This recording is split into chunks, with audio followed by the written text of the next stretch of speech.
اس حکومت میں رہ بھی رہے ہیں اور خوش ہیں بھی صحیح اور خوش نہیں بھی ہیں، جس کا وقتاً فوقتاً وہ کبھی اپنے بیٹے سے ٹویٹ کروا دیتے ہیں۔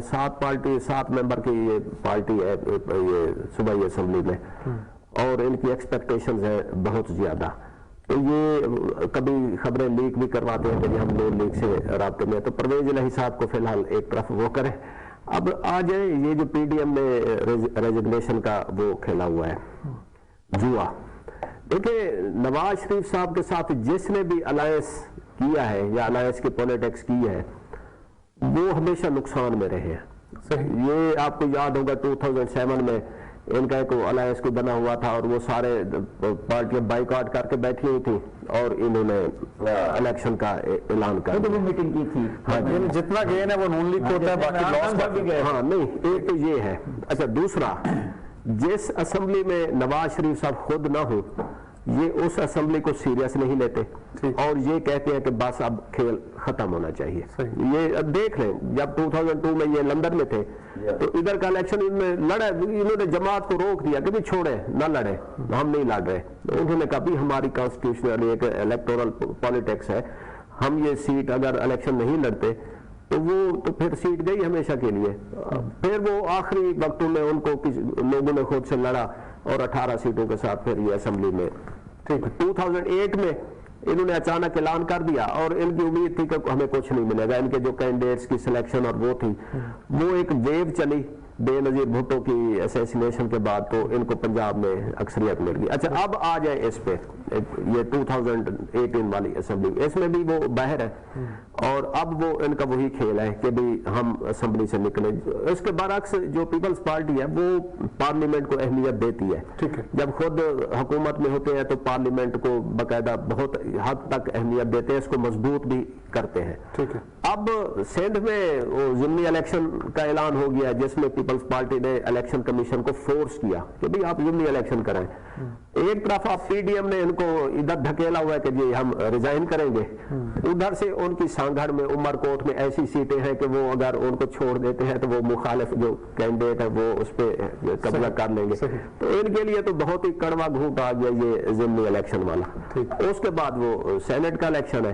فضل الرحمان صاحب تو بڑے کہہ رہے ہیں حمایت کے ساتھ کہ جی بلاول جو ہے وہ سندھ حکومت بھی چھوڑ دیں گے اگر ہم کہیں۔ نہیں، ان سے یہ اسٹیٹمنٹ دلوائی ادھر لاہور میں، تو انہوں نے کہا کہ جی ہم پی ڈی ایم کے ساتھ کھڑے ہیں اور اگر حکومت چھوڑنی پڑی تو ہم چھوڑ دیں گے۔ اب مسئلہ یہ ہے جب ریزگنیشن کا یہ اس میں کیا منطق ہے کہ جی 31 دسمبر تک وہ پارٹی سربراہ کے ساتھ آئیں گے، پہلے کہا تھا جنوری میں ہم ریزائن کر، اب کہا 31 جنوری کو تک ہم اس پہ کچھ پلان بنائیں گے کہ آگے کیا کرنا ہے۔ یعنی اس موو کو سیریس نہ لیا جائے؟ سیریس لیا بھی جانا چاہیے کہ اگر وہ نواز شریف جس طرح وہ چلا رہے ہیں، ڈکٹیٹ کر رہے ہیں، تو ان کی یہی ہوگی کہ آپ سرپرائز نہیں آ سکتا ہے۔ ٹھیک ہے۔ اچھا سر، پارکوں کی اگر بات کرتے ہیں، ہم اس پہ پہلے بھی پروگرام کر چکے ہیں، مختلف سکینڈلز ان کے آ رہے ہیں سامنے، اور اب یہ ہے کہ پنجاب ہائی وے سے بھی یہ دھوکے کر رہے ہیں اس طرح سے کہ جو سستا ایرانی چارکول منگوا کر کروڈ آئل میں مکس کیا جا رہا ہے، کیمیکل مکسنگ کی جا رہی ہے۔